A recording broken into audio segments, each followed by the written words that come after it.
The night Effia Ocher was born into the musky heat of Fantiland, a fire raged through the woods just outside her father's compound. It moved quickly, tearing a path for days. It lived on the air, it slept in caves and hid in trees. It burned up and through, unconcerned with what wreckage it left behind, until it reached an Ashanti village. There, it disappeared, becoming one with the night. Effia's father, Kobi Ocher, left his first wife, Baba, with the new baby so that he might survey the damage to his yams, that most precious crop known far and wide to sustain families. Kobi had lost 7 yams, and he felt each loss as a blow to his own family. He knew then that the memory of the fire that burned, then fled, would haunt him, his children, and his children's children for as long as the line continued. When he came back into Baba's hut to find Effia, the child of the night's fire, shrieking into the air, he looked at his wife and said, "We will never again speak of what happened today." The villagers began to say that the baby was born of the fire, that this was the reason Baba had no milk. Effia was nursed by Kobi's second wife, who had just given birth to a son 3 months before. Effia would not latch on, and when she did, her sharp gums would tear at the flesh around a woman's nipples until she began afraid to feed the baby.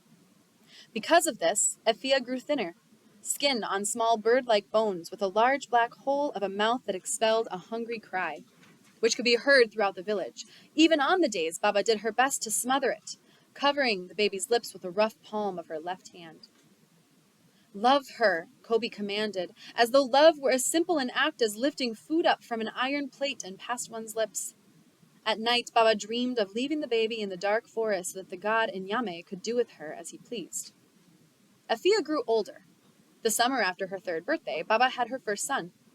The boy's name was Fifi, and he was so fat that sometimes when Baba wasn't looking, Effia would roll him along the ground like a ball. The first day that Baba let Effia hold him, she accidentally dropped him. The baby bounced on his buttocks, landed on his stomach, and looked up at everyone in the room, confused as to whether or not he should cry. He decided against it, but Baba, who had been stirring banku, lifted her stirring stick and beat Effia across her bare back. Each time the stick lifted off the girl's body, it would leave behind hot, sticky pieces of banku that burned into her flesh. By the time Baba had finished, Effia was covered with sores, screaming and crying. From the floor, rolling this way and that on his belly, Fifi looked at Effia with saucer eyes, but made no noise. Kobi came home to find his other wives attending to Effia's wounds and understood immediately what had happened. He and Baba fought well into the night. Effia could hear them through the thin walls of the hut where she lay on the floor, drifting in and out of a feverish sleep. In her dream, Kobi was a lion and Baba was a tree. The lion plucked the tree from the ground where it stood and slammed it back down. The tree stretched its branches in protest, and the lion ripped them off one by one. The tree, horizontal, began to cry red ants that traveled down the thin cracks between its bark. The ants pooled on the soft earth around the top of the tree trunk. And so the cycle began. Baba beat Effia. Kobi beat Baba. By the time Effia had reached age 10, she could recite a history of the scars on her body. The summer of 1764, when Baba broke yams across her back. The spring of 1767, when Baba bashed her left foot with a rock, breaking her big toe, so that it now always pointed away from the other toes. For each scar on Effia's body, there was a companion scar on Baba's. But that didn't stop mother from beating daughter, father from beating mother. Matters were only made worse by Effia's blossoming beauty. When she was 12, her breasts arrived, 2 lumps that sprung from her chest as soft as mango flesh. The men of the village knew that first blood would soon follow, and they waited for the chance to ask Baba and Kobi for her hand. The gifts started. One man tapped palm wine better than anyone else in the village, but another's fishing nets were never empty. Kobi's family feasted off Effia's burgeoning womanhood. Their bellies, their hands were never empty. In 1775, Adoa Edu became the first girl of the village to be proposed to by one of the British soldiers. She was light-skinned and sharp-tongued. In the mornings after she had bathed, she rubbed shea butter all over her body, beneath her breasts and between her legs.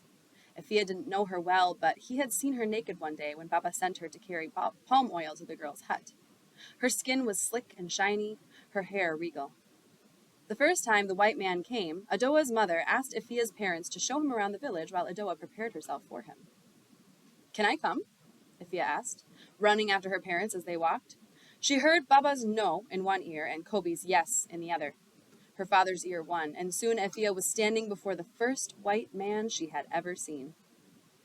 "He is happy to meet you," the translator said as the white man held his hand out to Effia. She didn't accept it. Instead, she hid behind her father's leg and watched him. He wore a coat that had shiny gold buttons down the middle. It strained against his paunch. His face was red, as though his neck was a stump on fire. He was fat all over and sweating huge droplets from his forehead and above his upper lip. Effia started to think of him as a rain cloud, sallow and wet and shapeless. "Please, he would like to see the village," the translator said, and they all began to walk. They stopped first by Effia's own compound. "This is where we live," Effia told the white man, and he smiled at her dumbly, his green eyes hidden in a fog. He didn't understand. Even after his translator spoke to him, he didn't understand. Kobe held Effia's hands as he and Baba led the white man through the compound. "Here, in this village," Kobe said, "each wife has her own hut. This is the hut she shares with her children. When it is her husband's night to be with her, he goes to her in her hut." The white man's eyes grew clearer as the translation was given, and suddenly Effia realized that he was seeing through new eyes. The mud of her hut's walls, the straw of the roof, he could finally see them. They continued on through the village, showing the white man the town square, the small fishing boats formed from hollowed-out tree trunks that the men carried with them when they walked a few miles down to the coast. Effia forced herself to see things through new eyes, too. She smelled the sea salt wind as it touched the hairs in her nose, felt the bark of a palm tree sharp as a scratch, saw the deep, deep red of the clay that was all around them. "Baba," Effia asked once the men had walked further ahead of them, "why will Adoa marry this man?" "Because her mother says so." A few weeks later, the white man came back to pay respects to Adoa's mother, and Effia and all the other villagers gathered around to see what he would offer. There was a bride price of 15 pounds. There were goods he had brought with him from the castle, carried on the backs of Ashantis. Kobe made Effia stand behind him as they watched the servants come in with fabric, millet, gold, and iron. When they walked back to their compound, Kobe pulled Effia aside, letting his wives and other children walk in front of them. "Do you understand what just happened?" he asked her. In the distance, Baba slipped her hands into Fifi's. Effia's brother had just turned 11, but he could already climb the trunk of a palm tree using nothing but his bare hands and feet for support. "The white man came to take Adoa away," Effia said. Her father nodded. "The white men live in Cape Coast Castle. There they trade goods with our people." "Like iron and millet?" Her father put his hand on her shoulder and kissed the top of her forehead, but when he pulled away, the look in his eyes was troubled and distance. "Yes, we get iron and millet, but we must give them things in return.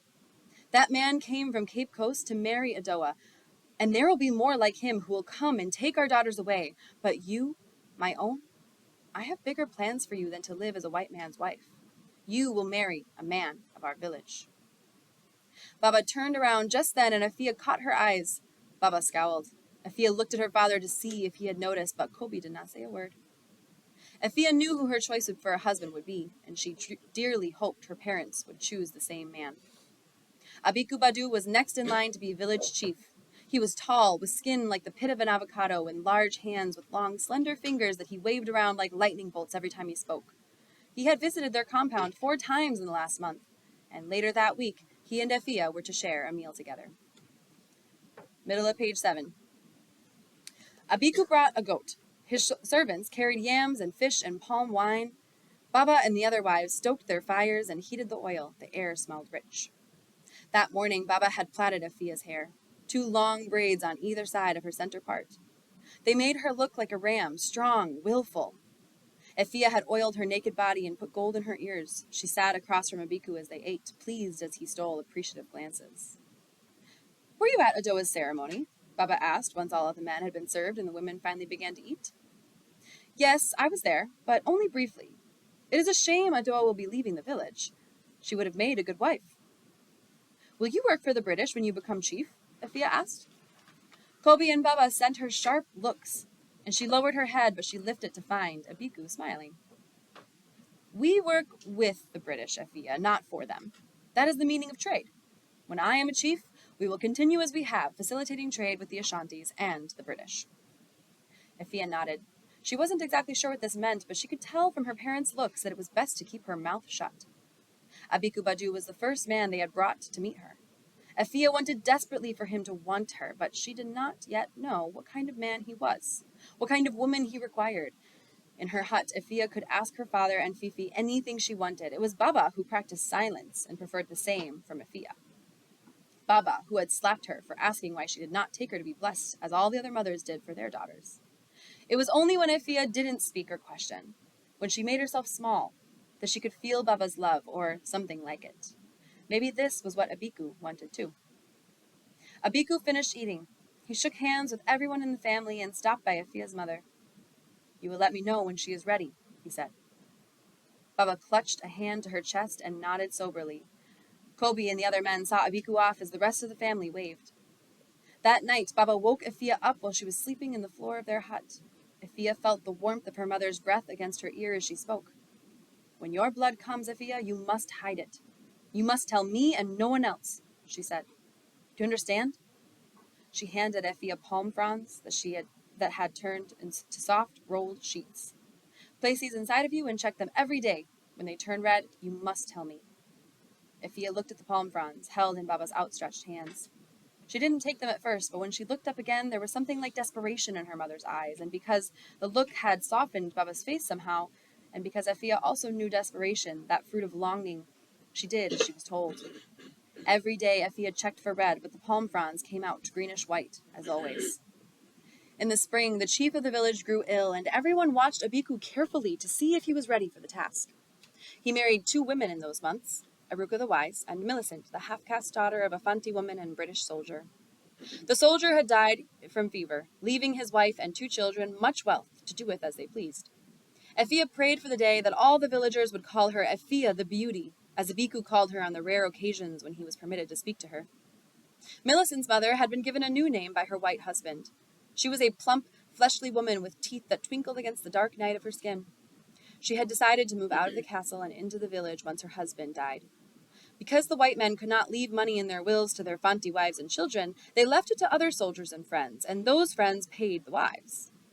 Millicent's mother had been given enough money for a new start and a piece of land.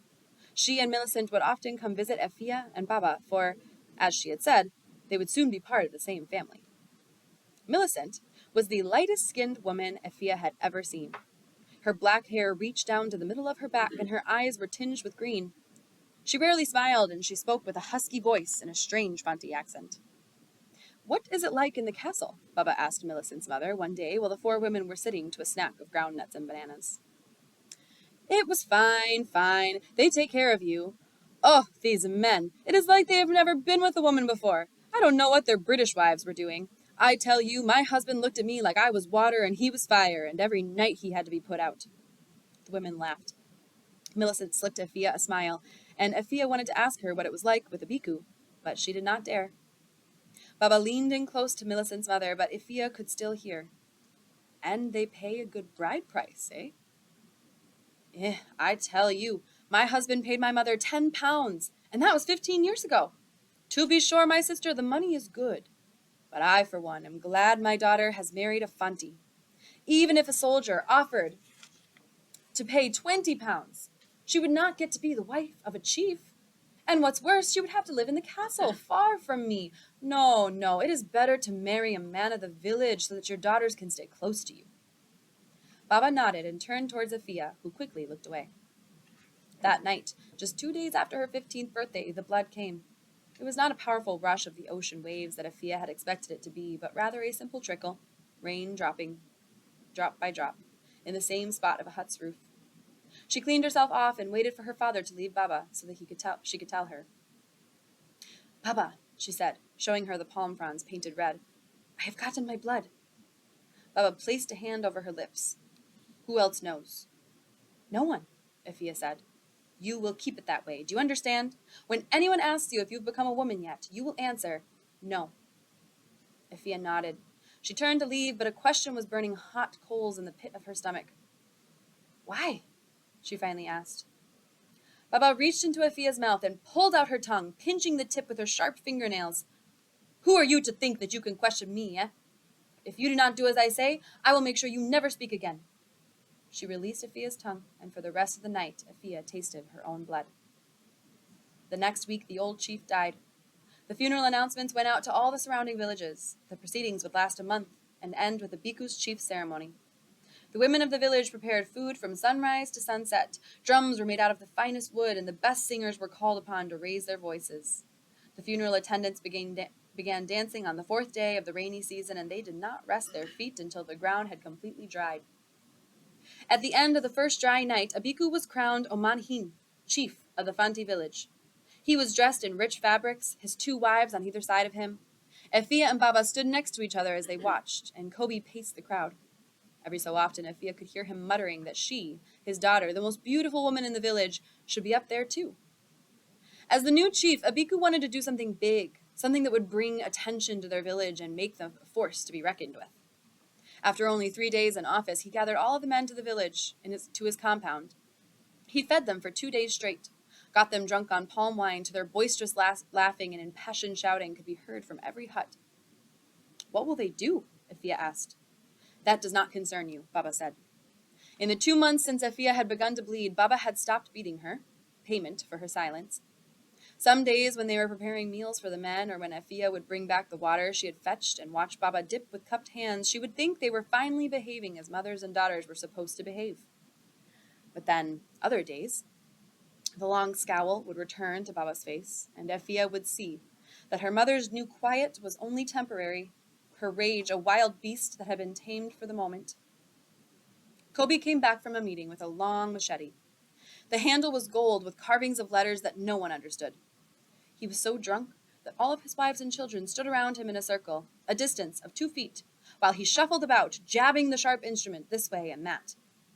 "We will make the village rich with blood," he screamed. He lunged at Fifi, who had wandered into the circle, and the boy, leaner and quicker than he had been in his days as a fat baby, swiveled his hips, missing the tips of the machete, but only by a few inches. Fifi had been the youngest one at the meeting. Everyone knew he would make a fine warrior. They could see it in the way he climbed palm trees, in the way he wore his silence like a golden crown. After her father left and Effia was certain that her mother had gone to sleep, she crawled over to Fifi. "Wake up," she hissed, and he pushed her away. Even in half sleep, he was stronger than she was. She fell backward, but with the grace of a cat, flipped back onto her feet. "Wake up," she said again. Fifi's eyes flashed open. "Don't worry me, big sister," he said. "What will happen?" she asked. "It's the business of men," Fifi said. "You are not yet a man," Effia said. "And you are not yet a woman," Fifi snapped back. "Otherwise you would have been there with the bhikkhu this very evening as his wife." Effia's lips began to quiver. She turned back to go to her side of the hut, but Fifi caught her arm. "We are helping the British and the Ashantis with their trade." "Oh," Effia said. It was the same story she had heard from her father and a bhikkhu just a few months before.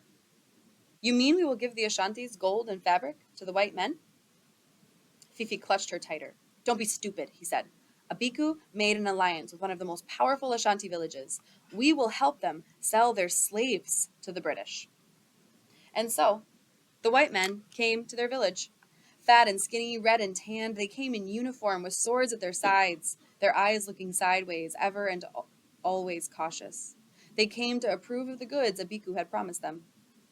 In the days following the chief ceremony, Kobe had grown nervous about the broken promise of Effia's womanhood, nervous that a bhikkhu would forget her in favor of the other women in the village. He had always said that he wanted his daughter to be the first, most important wife. But now, even third seemed like a distant hope. Every day he would ask Baba what was happening with Effia, and every day Baba would reply that she was not yet ready. In desperation, he decided to allow his daughter to go over to a bhikkhu's compound with Baba once a week, so that the man could see her and remember how much he had once loved her face and figure. Aruka the Wise, the first of a bhikkhu's wives, greeted them as they came in one evening. "Please, Mama," she said to Baba, "we weren't expecting you tonight. The white men are here."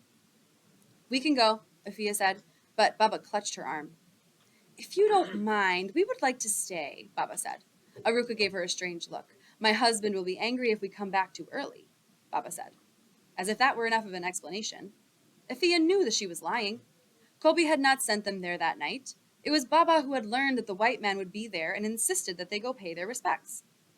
Aruka took pity and left to ask a bhikkhu if the two of them might stay. You will eat with the women, and if the men come in, you will not speak, she said once she had returned. She led them deeper into the compound. Effia watched hut after hut pass by until they entered the one where the wives had gathered to eat. She sat next to Millicent, whose pregnant belly had begun to show, no bigger than a coconut slung low. Aruka had prepared fish and palm oil stew, and they dug in until their fingers were stained orange. Soon a maidservant Effia had not noticed before came into the room. She was a tiny girl, only a child, whose eyes never lifted from the ground. Please, Mama, she said to Aruka, the white men would like to tour the compound. Chief Abiku says you are to make sure you are presentable for them. Go and fetch us water, quick, Millicent said. When the servant came back with a bucketful of water, they all washed their hands and lips. Effia tidied her hair, licking her palms and rubbing her fingers along the tight baby curls that lined her edges. When she finished, Baba had her stand between Millicent and Aruka, in front of the other women, and Effia tried her best to seem smaller so as not to draw attention to herself. Before long, the men came in. Abiku looked as a chief should look, Effia thought, strong and powerful, like he could lift 10 women above his head and towards the sun. 2 white men came in behind him. There was one who Effia thought must be the chief of the white men because of the way the others glanced at him before he moved or spoke. This white chief wore the same clothes as the rest of them wore, but there were more shiny gold buttons running along his coat and on the flaps above his shoulders. Page 14. He seemed older than Abiku, his dark brown hair flecked with gray, but he stood up straight, as a leader should stand. These are the women, my wives and children, the mothers and daughters, Abiku said. The smaller, more timid white man watched him carefully as he said this, and then turned to the white chief and spoke in their strange tongue. The white chief nodded and smiled at all of them, looking carefully at each woman and saying hello in his poor Fanti. When this hello reached Effia, she couldn't help but giggle. The other women shushed her, and embarrassment like heat began to move to her cheeks. I'm still learning, the white chief said, resting his eyes on Effia and his Fanti, an ugly sound in her ears. He held her gaze for what seemed like minutes, and Effia felt her skin grow even hotter as the look in his eyes turned into something more wanton. The dark brown circles of his irises looked like large pots that toddlers could drown in, and he looked at Effia just like that, as though he wanted to keep her there in his drowning eyes. Color quickly flooded into his cheeks. He turned to the other white men and spoke. No, she is not my wife, Abiku said, after a man had translated for him, his voice not bothering to hide his annoyance. Effia hung her head, embarrassed that she might have done something to cause Abiku shame, embarrassed he could not call her wife, embarrassed, too, that he had not called her by her name, Effia, the beauty. She wanted, desperately then, to break her promise to Baba and announce herself as the woman she was, but before she could speak, the men walked away, and her nerve faded as the white chief looked over his shoulder at her and smiled. His name was James Collins, and he was the newly appointed governor of Cape Coast Castle. Within a week, he had come back to the village to ask Baba for Effia's hand in marriage. Kobe's rage at the proposal filled every room like hot steam. She is all but promised to Abiku, he yelled at Baba when Baba told him that she was considering the offer. Yes, but Abiku cannot marry her until her blood comes, and we have been waiting years now. I tell you, husband, I think she was cursed in that fire, a demon who will never become a woman. Think about it. What creature is that beautiful but cannot be touched? All the signs of womanhood are there, and yet still nothing. The white man will marry her regardless. He does not know what she is. Effia heard the white man talking to her mother earlier that day. He would pay 30 pounds up front and 25 shillings a month in tradable goods to Baba as a bride gift. More than even Abiku could offer, more than had been offered for any other Fanti woman in this village or the next. Effia could hear her father pacing all throughout the evening. She even awoke the next morning to that same sound, the steady rhythm of his feet on the hard clay earth. We must make Abiku think it was his idea, he finally said. And so, the chief was called to their compound. He sat beside Kobe as Baba told him her theory. That the fire had destroyed so much of their family's worth had also destroyed the child. She has the body of a woman, but something evil lurks in her spirit, Baba said, spitting on the ground for emphasis. If you marry her, she will never bear your children. If the white man marries her, he will think of this village fondly, and your trade will prosper from it.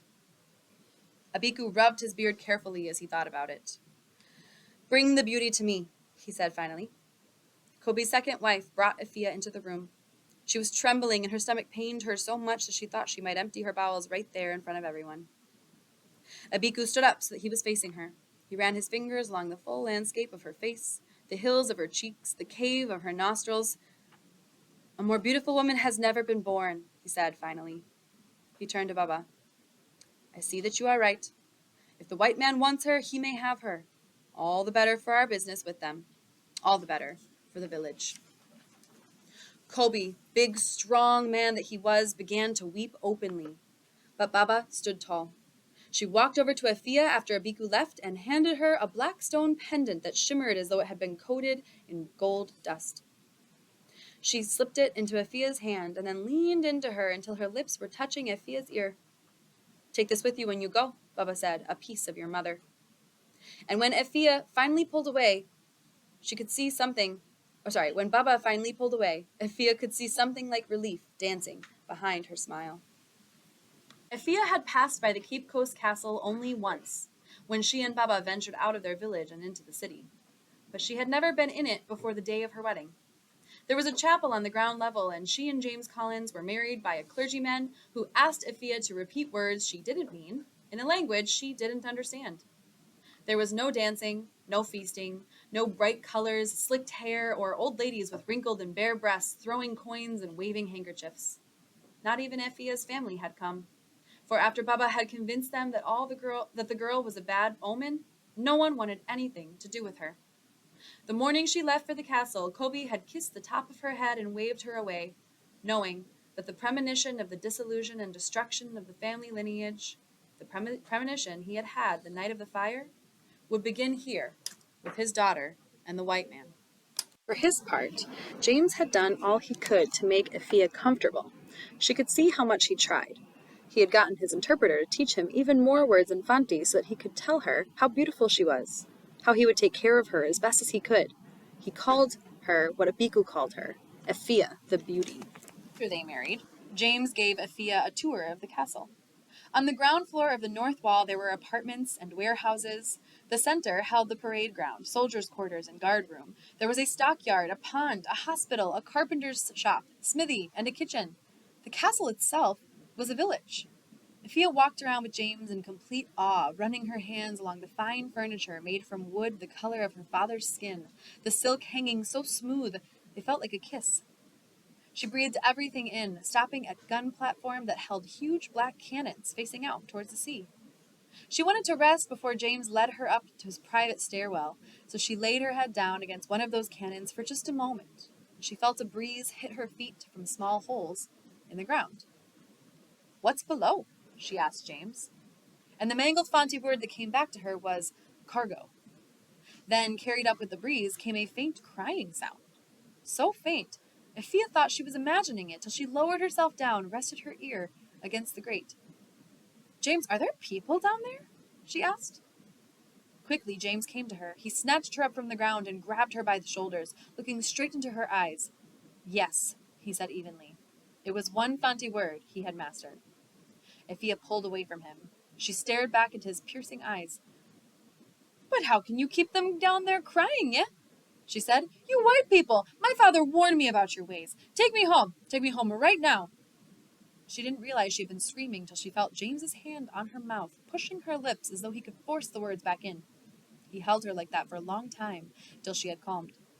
She didn't know that if he understood what she said, but she knew then, just by the faint push of his fingers on her lips, that he was a man capable of hurting, that she should be glad to be on one side of his meanness and not another. You want to go home? James asked, his Fanti firm, though unclear. Your home is no better. Effia pulled his hand from her mouth and stared at him for a while longer. She remembered her mother's joy at seeing her leave and knew that James was right. She couldn't go home. She nodded, only barely. He hurried her up the stairs. On the very top floor were James's quarters. From the window, Effia could see straight out to the sea. Cargo ships like black specks of dust in the blue, wet eye of the Atlantic floated out so far that it was difficult to tell how far away from the castle the ships actually were. Some were maybe 3 days away, others merely an hour. Effia watched a ship just like this once she and James finally got to his room. A flickering of a yellow light announced its presence on the water, and with that light, Effia could just barely make out the boat's silhouette, long and curved like the hollowed-out skin of a coconut. She wanted to ask James what the ship was carrying and whether it was coming or going, but she had grown tired of trying to decipher his Fanti. James said something to her. He smiled when he spoke, a peace offering. The corners of his lips twitched almost imperceptibly. She shook her head, tried to tell him that she didn't understand, and finally he gestured to the bed in the left-hand corner of the room. She sat. Baba had explained to her what would be expected of her on her wedding night before she left for the castle that morning, but it seemed no one explained it to James. When he approached her, his hands were trembling, and she could see the sweat building up on his forehead. She was the one who laid her body down. It was her who lifted up her skirt. They went on like this for weeks, until eventually the comfort of routine began to dull the ache that missing her family had left her with. Effia didn't know what it was about James that soothed her. Perhaps it was the way he answered her questions, or affection that he showed her. Perhaps it was the fact that James had no other wives there to attend to, so every one of his nights belonged to her. She had cried the first time he brought her a gift. He had taken the black stone pendant that Baba had given her and put it on a string so that Effia could wear it around her neck. Touching the stone always gave her great comfort. Effia knew she was not supposed to care for James. She kept hearing her father's words echoing through her mind, how he had wanted more for her than to be the Fanti wife of a white man. She remembered, too, how close she had come to really being someone. Her whole life, Baba had beat her and made her feel small, and she had fought back with her beauty, a silent weapon, but a powerful one, which had led her to the feet of a chief. But ultimately, her mother had won, cast her out, not only of the house, but of the village entirely, so that now the only other Fantis she saw regularly were the spouses of the other soldiers. She had heard the Englishmen call them wenches, not wives. Wife was a word reserved for the white man across the Atlantic. Wench was something entirely different. A word the soldiers used to keep their hands clean so that she would not get in trouble with their god, a being who himself was made up of three, but allowed men to marry only one. What is she like? Effia asked James one day. They had been trading languages. In the early mornings before he went off to oversee the work of the castle, James would teach her English, and at night, when they lay in bed, she taught him Fanti. This night, she was tracing his finger along the curve of her collarbone while she sang him a song that Baba used to sing Fifi at night as Effia lay in the corner, pretending to be asleep, pretending not to care that she was never included. Slowly, James had started to mean more to her than a husband was supposed to mean to a wife. The first word he had asked to learn was love, and he said it every day. Her name is Anne, he said, moving his finger from Effia's collarbone to her lips. I haven't seen her in so long. We were married 10 years ago, but I've been away for so many of those years I hardly know her at all. Effia knew that James had 2 children in England as well, Emily and Jimmy. They were ages 5 and 9, conceived in the few days he was on leave and able to see his wife. Effia's father had 20 children. The old chief had nearly 100. That a man could be happy with so few seemed unfathomable to her. She wondered what the children looked like. She wondered, too, what Anne wrote James in the letters of hers. They came at unpredictable intervals. 4 months here, 1 month there. James would read them at his desk at night while Effia pretended to be sleeping. She didn't know what the letter said, but every time James read one, he would come back to the bed and lie as far away from her as possible. Now, without the force of a letter to keep him away, James was resting his head on her left breast. When he spoke, his breath was a hot wind that traveled the length of her stomach, down between her legs. I want children with you, James said, and Effia cringed, worried she would not be able to fulfill this want. Worried, too, that because she had a bad mother, she herself would become one. She'd already told James about Baba's scheme, about how she had forced Effia to keep her womanhood a secret so that she would seem unfit for the men of her village, but James had just laughed her sadness away. All the better for me, he said. And yet, Effia had started to believe that perhaps Baba was right. She had lost her virginity on the night of her wedding, but months had passed without a pregnancy.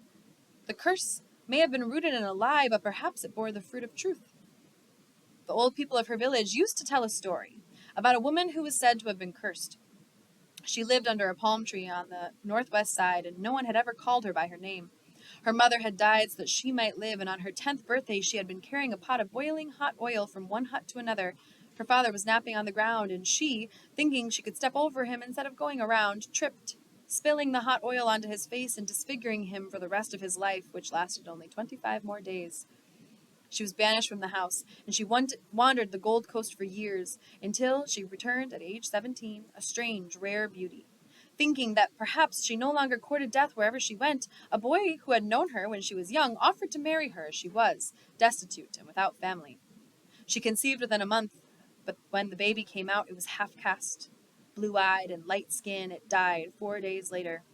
She left her husband's house the night of the child's death and went to live under the palm tree, punishing herself for the rest of her life. Top of page 21. Effia knew that the elderly of her village only told this story to warn the children to take care when around hot oil, but she wondered about the end of the story, the half-caste child. How this child, both white and black, was an evil powerful enough to force the woman out of the forest, into the forest of palms. When Adoa had married the white soldier, and when Millicent and her mother had wandered into the village, Kobe turned up his nose. He always said that the joining of a man and a woman was also the joining of two families. Ancestors, whole histories came with the act, but so did sins and curses. The children were the embodiment of that unity, and they bore the brunt of it all. What sins did the white man carry with him? Baba had said that Effia's curse was one of failed womanhood, but it was Kobe who had prophesied about a sullied lineage. Effia couldn't help but think that she was fighting against her own womb, fighting against the fire children. If you don't give that man children soon, he will take you right back, Adoa said. She and Effia had not been friends when they lived in the village, but here they saw each other as often as possible. Each happy to be near someone who understood her, to hear the comforting sounds of her regional tongue. Adoa had already had 2 children since leaving the village. Her husband, Todd Phillips, had only gotten fatter since Effia had last seen him, sweaty and red in Adoa's old hut. I tell you, Todd has kept me flat on my back since I arrived in this place. I'm probably expecting right now as we speak. Effia shuddered. But his stomach is so big, she said, and Adoa laughed until she choked on the groundnuts she was eating. But the stomach is not the part you use to make the baby, she said. I will give you some roots from the woods. You can put them under the bed when you lie with him. Tonight, you must be like an animal when he comes into the room, a lioness. She mates with her lions, and he thinks the moment is about him, when really it's about her children, her posterity. Her trick is to make him think that he is the king of the bush. But what does a king matter? Really, she is king and queen, and everything in between. Tonight, we will make you live up to your title, beauty. And so Adoa came back with roots. They were no ordinary roots. They were large and swirled, and when you pull back one strand, another would appear to take its place. Effia put them under the bed, and they only seemed to multiply, spilling leg after leg out until it seemed the root would pick up the bed on its back and walk away, a strange new spider. Your husband should not be able to see any of it, Adoa said, and they worked to push back the strands of the root that insisted on peeking out, pushing and pulling until finally it was contained. Then Adoa helped Effia prepare for James. She plaited and smoothed her hair and spread oil on her skin and red clay on the apples of her cheeks and the curve of her lips. Effia made sure that when James came in that night, the room smelled earthy and lush, like something there could bear fruit. What's all this? James asked. He was still in his uniform, and Effia could tell he had had a long day by the way his lapel drooped. She helped him pull off his coat and shirt, and she pressed her body against his, as Adoa had taught her. Before he could register his surprise, she grabbed his arms and pushed him onto the bed. Not since their first night together had he been this timid, afraid of her unfamiliar body, the full-figured flesh, so different from how he had described his wife. Excited now, he pushed into her, and she squeezed her eyes as tightly as she could, her tongue circling her lips. He pushed harder, his breathing heavy and labored. She scratched his back, and he cried out. She bit his ear and pulled his hair.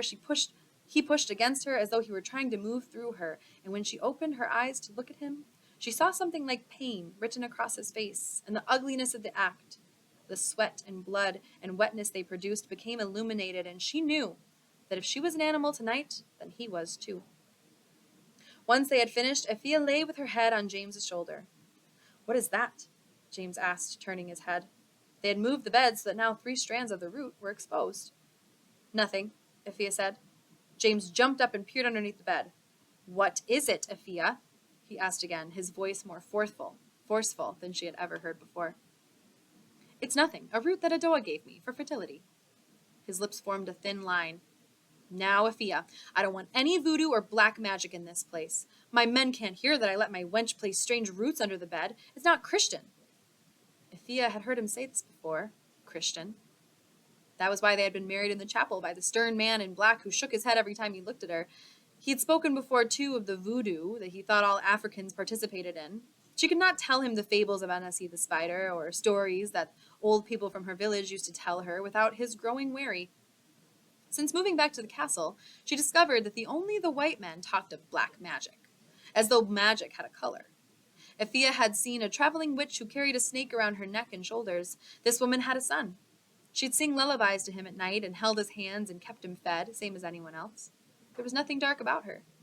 We need to call this thing good and this thing bad, this thing white and this thing black, was an impulse that Effia did not understand. In her village, everything was everything. Everything bore the weight of everything else.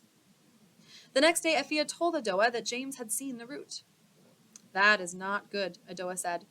Did he call it evil? Effia nodded, and Adoa clicked her tongue 3 times. Todd would have said the same thing. These men could not tell good from evil if they were Nyame himself. I don't think it will work now, Effia. I'm sorry. But Effia wasn't sorry. If she was barren, so be it. Soon even James was too busy to worry about children. The castle was expecting a visit from Dutch officers, and everything needed to run as smoothly as possible. James would wake up well before Effia to help the men with the imported store items and to see the ships. Effia spent more time wandering around the villages surrounding the castle, roaming the forests, and chatting with Adoa. The afternoon of the Dutch arrival, Effia met with Adoa and some of the other wenches just outside the castle. They stopped beneath the shade of a patch of trees in order to eat yams with palm oil stew. 24. There was Adoa, then Sarah, the half-caste wench of Sam York. There was also the new wench, Ekoa. She was tall and slender, and she walked as though her limbs were made of thin twigs, as though wind could snap and collapse her. This day, Ekoa was lying in the slim shade of a palm tree. Effia had helped her coil her hair the day before, and in the sun it looked like a million tiny snakes rising from her head. My husband cannot pronounce my name well. He wants to call me Emily, Ekoa said. If he wants to call you Emily, let him call you Emily, Adoa said. Out of the 4 of them, she had been a wench the longest, and she always spoke her opinions loudly and freely. Everyone knew that her husband practically worshipped at her feet. Better that than to listen to him butcher your mother tongue over and over. Sarah dug her elbows into the dust. My father was a soldier too. When he died, Mama moved us back to our village. I came to marry Sam, but he did not have to worry about my name. Do you know he knew my father? They were soldiers together in the castle when I was just a small girl. Effia shook her head. She was lying on her belly. She loved days like this one where she could speak Fanti as fast as she wanted. No one asking her to slow down, no one telling her to speak English. My husband comes up from the dungeons, stinking like a dying animal, Ekoa said softly. They all looked away. No one ever mentioned the dungeons. He comes to me smelling like feces and rot and looking at me like he has seen a million ghosts and he cannot tell if I'm one of them or not. I tell him he must wash before he touches me, and sometimes he does, but sometimes he pushes me to the floor and pushes into me like he's been possessed. Effia sat up and rested a hand against her stomach. James had received another letter from his wife the day after he found the root underneath their bed. They had not slept together since. The wind picked up. The snakes in Ekoa's hair snapped this way and that, her twig arms lifted. There are people down there, you know, she said. There are women down there who look like us, and our husbands must learn to tell the difference. They all fell silent. Ekoa leaned back against a tree, and Effia watched as a line of ants passed over a strand of her hair, the shape of it seeming to them to be just another part of the natural world. After that first day in the castle, James never spoke to Effia about the slaves they kept in the dungeon, but he spoke to her often about beasts. That was what the Ashantis trafficked most here, beasts, monkeys and chimpanzees, even a few leopards. Birds like the king crowns and parrots that she and Fifi used to try to catch when they were children, roaming the forests in search of one odd bird, the bird that had feathers so beautiful it seemed to be set apart from the rest. They would spend hours on end looking for just one such bird, and most days they would find none. She wondered what such a bird would be worth, because in the castle all beasts were ascribed worth. She had seen James look at a king crown brought in by one of their Ashanti traders and declare that it was worth 4 pounds. What about the human beast? How much was he worth?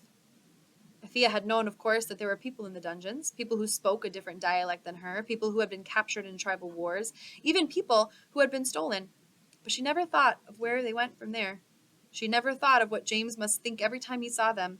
If he went into the dungeons and saw women who reminded him of her, who looked like her and smelled of her, if he came back to her haunted by what he saw. Effia soon realized she was pregnant. It was spring, and the mango trees outside the castle had started to drop down mangoes. Her stomach jutted out, soft and fleshy, its own kind of fruit. James was so happy when she told him that he picked her up and danced her around their quarters. She slapped his back and told him to set her down, lest they shake the baby to pieces. And he had complied before bending and planting a kiss on her barely bulged stomach. But their joy was soon tempered by news from her village. Kobe had fallen ill.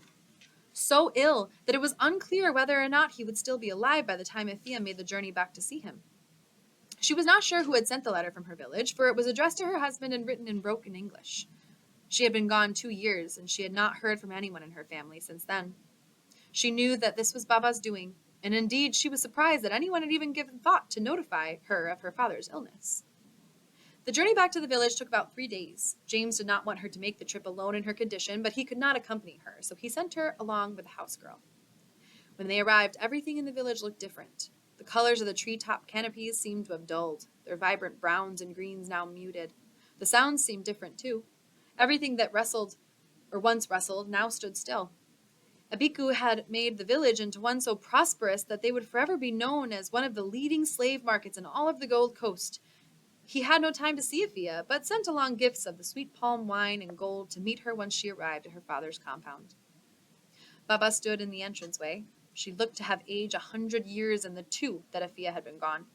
Her scowl was held in place by the hundreds of tiny wrinkles that pulled at her skin, and her nails had grown so long they curled like talons.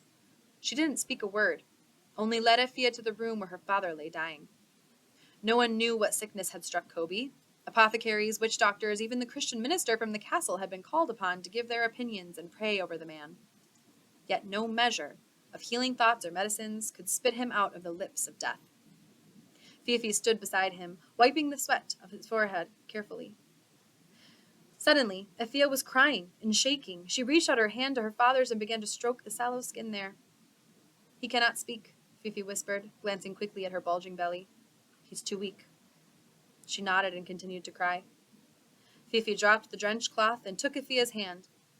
"Big sister, I am the one who wrote you the letter. Mama did not want you to come, but I thought you should get to see our father before he enters Asmando." Kobe closed his eyes and a low murmur escaped his lips so that Effia could see the land of the spirits was indeed calling him. "Thank you," she said to Fifi, and he nodded. He began walking out of the room, but before he reached the hut's door, he turned. "She is not your mother, you know, Baba. Our father had you by a house girl who ran away into the fire the night you were born. She is the one who left you that stone you wear around your neck." Fifi stepped outside, and soon Kobe died, Effia still holding his hands. The villagers would say that Kobe had been waiting for Effia to come home before he could die, but Effia knew that it was more complex than that. His unrest had kept him alive, and now that unrest belonged to Effia. It would feed her life and the life of her child. After she wiped her tears, Effia walked out of the compound and into the sun.